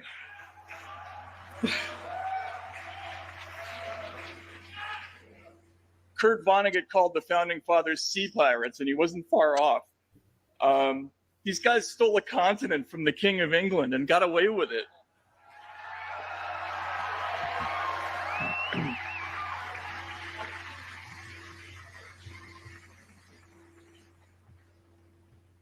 And you ever think about why people root for the robbers in heist movies? There's a little bit of outlaw in all of us. Eminem said there ain't no such thing as halfway crooks, and there was nothing halfway about the writers of the Constitution. James Madison, the author of the First Amendment, foresaw this exact situation of a government that ignores laws. In fact, and I didn't know this until I had to research the speech, he was originally opposed to the Bill of Rights because he didn't think paper guarantees could stop a corrupt government. So he thought bigger. He put together a document that was designed to inspire a certain personality type that would resist efforts to undo the experiment. And here a very important quality came into play. James Madison was a great writer. The 44 words of the First Amendment were composed with extraordinary subtlety. Congress shall make no law respecting an establishment of religion or prohibiting the free exercise thereof or abridging the freedom of speech, and here's the alliterative part, or of the press, or of the right of the people peaceably to assemble and to petition the government for a redress of grievances. Yes, let's applaud for that.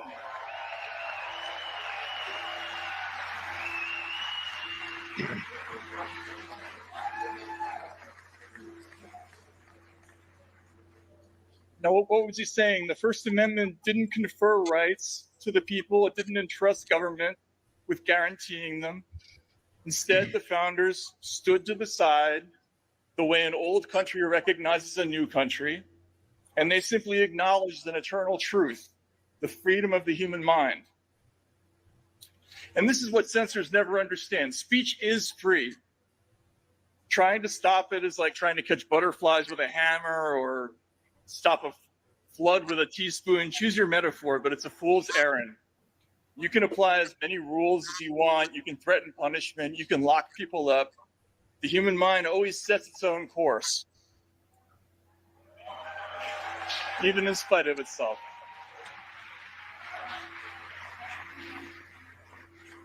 Well, the poet William Ernest Henley explained about a century after the Constitution was written. He said, remember, it matters not how straight the gate, how charged with punishment the scroll. I am the master of my fate.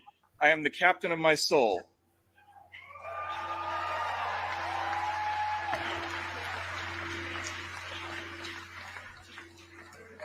And unlike the busybodies of the internet age, to whom words are just another overproduced, overplentiful, unnecessary, and vaguely hazardous commodity, like greenhouse gases or plastic soda bottles, people like Madison understood the value of language.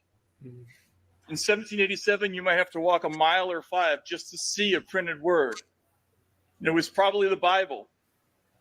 Now, I'm not religious, but I've read the Bible, and of course, so did they. They knew the Gospel of John. In the beginning was the Word, and the Word was God, and the Word was with God, and the Word was God. And this was a reference to Genesis. In the beginning, God said, "Let there be light," and the world was born. So for them, the Word was infused with the power of creation itself. It wasn't a small thing. This wasn't just law. This was metaphysics. This was cosmogony. We were a little country run by a bunch of jumped up tobacconists and corn farmers who needed an ally to withstand the wrath of European royalty. And we got it by lighting a match under human ingenuity and creativity and passion.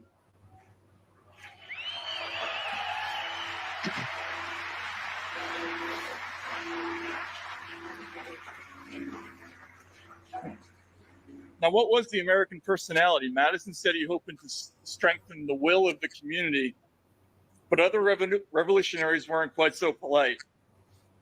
Thomas Paine's central message was that compared to even the humblest farmer was a towering moral giant compared to the invertebrate scum who wore crowns and lived in British castles.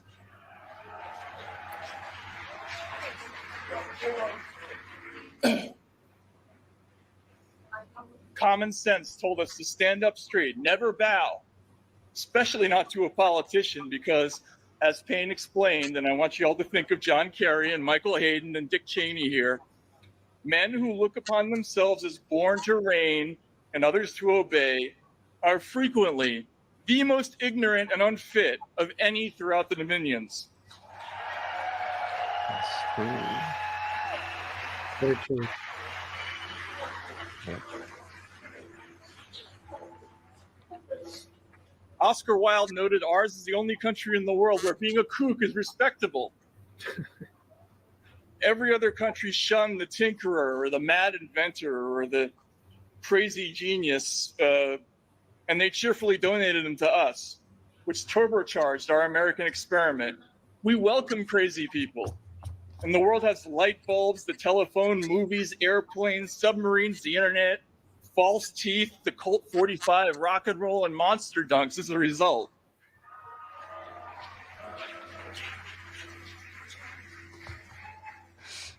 The Wilde lampooned our ignorance and our lack of artistic sophistication and our occasional intolerance for ugly words.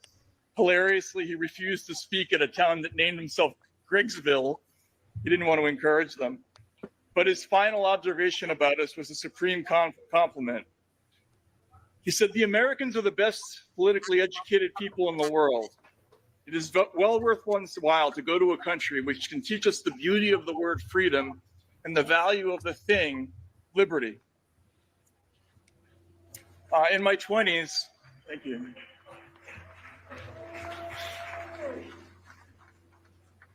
As a young man, I traveled to the former Soviet Union, spent a decade away from America, and I noticed that people from other cultures often had hang-ups about authority. The men from autocratic countries in the Middle East, they were always seemed to be coming up to me sideways and whispering as though they were afraid someone would hear, even if it was something meaningless. They would say, "Listen, my friend, the only good song George Michael ever wrote was Faith." And I'd say, "Why are we whispering?" And they'd say, "I don't know." People who grew up in places with the Queen and their money were class conscious and calibrated what they could say according to who else was at the table. Russians, they were like us. They're expressive and free-spirited and funny, but they're infected with a terrible fatalism, and they freeze around badges and insignias and other symbols of authority as if they have magic power. And over time, I realized I like being an American. For the first time,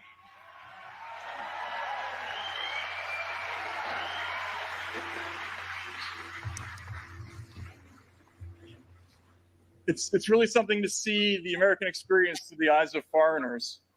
I did an interview once at a restaurant in Moscow called Scandinavia, and a group of European diplomats was having a conference, and they were complaining about a table of loud Americans, the typical ugly Americans, and they sent a young Swedish waiter over to deal with them. And this poor young man, he leaned over to the biggest and loudest of these finance bros who reminded me of guys who dumped my books in high school, so I wasn't sympathetic. But he leaned over and he said, "If you could keep your voice down, sir." And the American turned and said, "Is that a question?" He said, "You mean be quiet, right?" And the kid said, "Yeah." And so he stood up and he said, "Look, you're over here because a bunch of Belgians over there are too afraid to come over here themselves.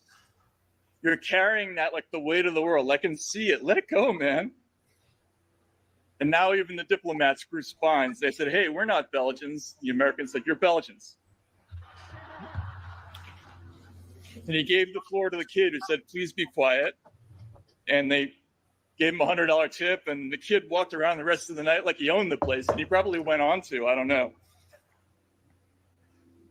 But I realized at that moment, there's a little bit of asshole in every American. And that's a good thing.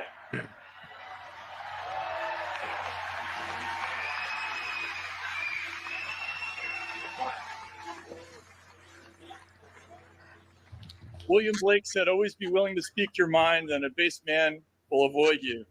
And people from other countries have trouble with that concept, but Americans, we're born with it. And by the way, propaganda is the same trick. It's always the same thing as what happened in that restaurant. It's always someone else trying to make you feel bad for their mistakes, for their weakness. Don't go for it. Don't be ground down by it. Our tradition says stand up and give it back, which is why I say that Kerry, Hayden, Cheney, Adam Schiff, Craig Newmark, Reid Hoffman, Pierre Omidyar, and especially that Time editor turned self-appointed censor, Rick Stengel, should be packed into a rocket and launched into the fucking sun.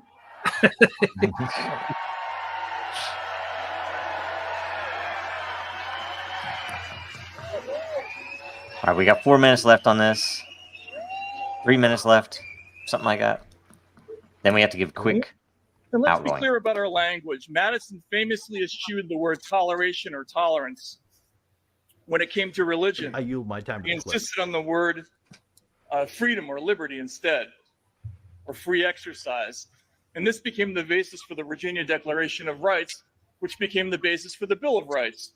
And that's why we don't have toleration of religion. We have freedom of religion. And why we don't have toleration of speech, we have freedom of speech. Bingo.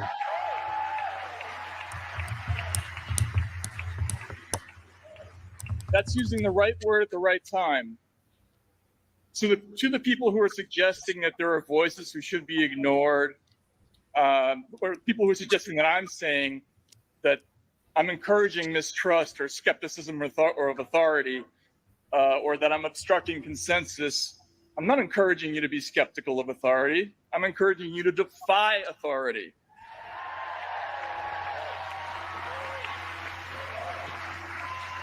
That is the right word for this time.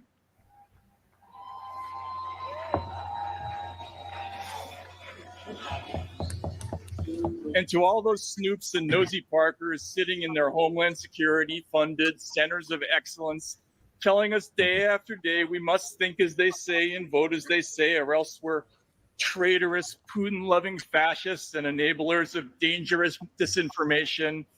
Motherfucker, I'm an American.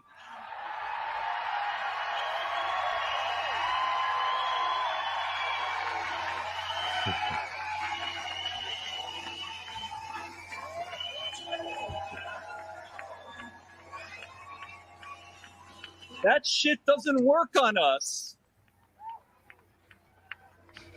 And how can you impugn our patriotism when you're sitting in Klaus Schwab's lap apologizing for the First Amendment to a crowd of Europeans?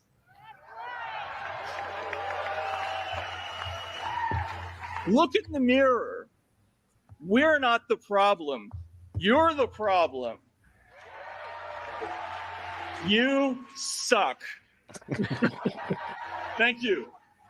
All right, very good. Okay, so let's go down. William, what's going on this week? Okay, go watch Litecoin Lisa's show. We talked about parallel societies and how it changed the government. Really, really good insight on our history. Can present a solution to the exact solution that Matt Taibbi said. Also, I'm looking forward to a Den.DAO meeting. I think it's going to be a good one. If you want to create layers in Den.Social, do it now. I got a list of really good ones. I'm going to go for it this time. Like a research paper layer, precious metals, how to make a DAO layer, these kinds of things. So I got some ideas there. Who controls the world? Right on.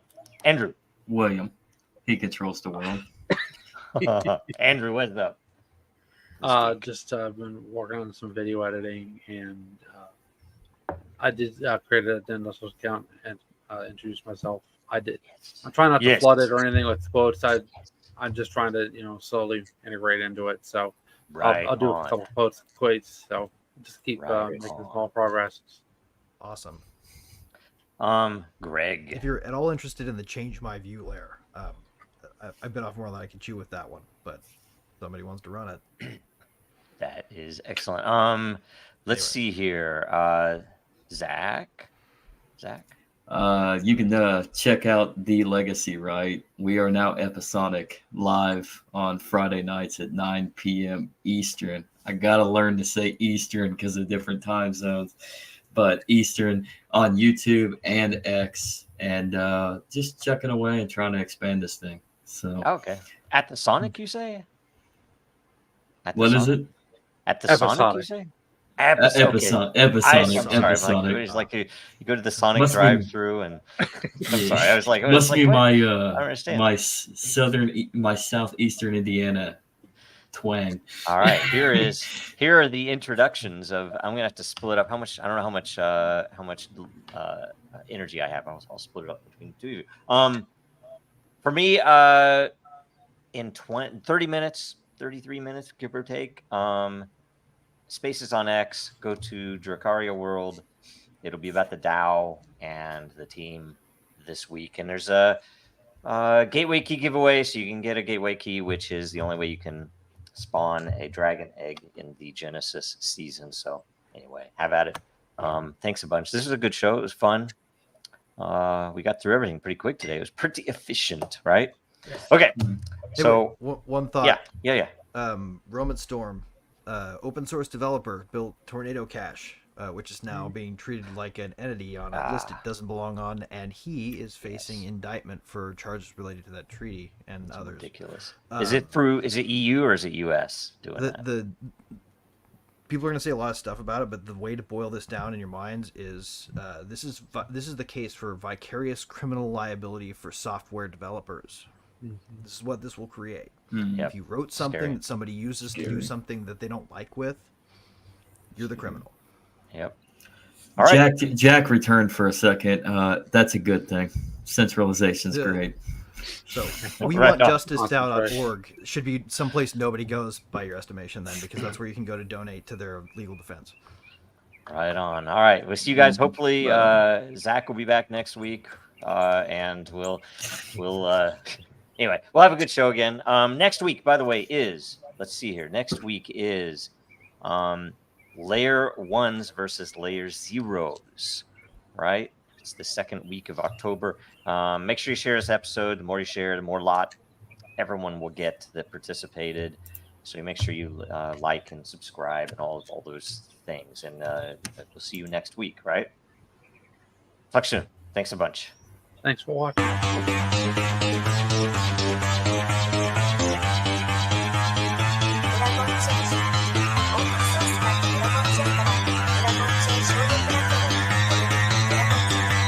Because that goal will serve to organize and measure the best.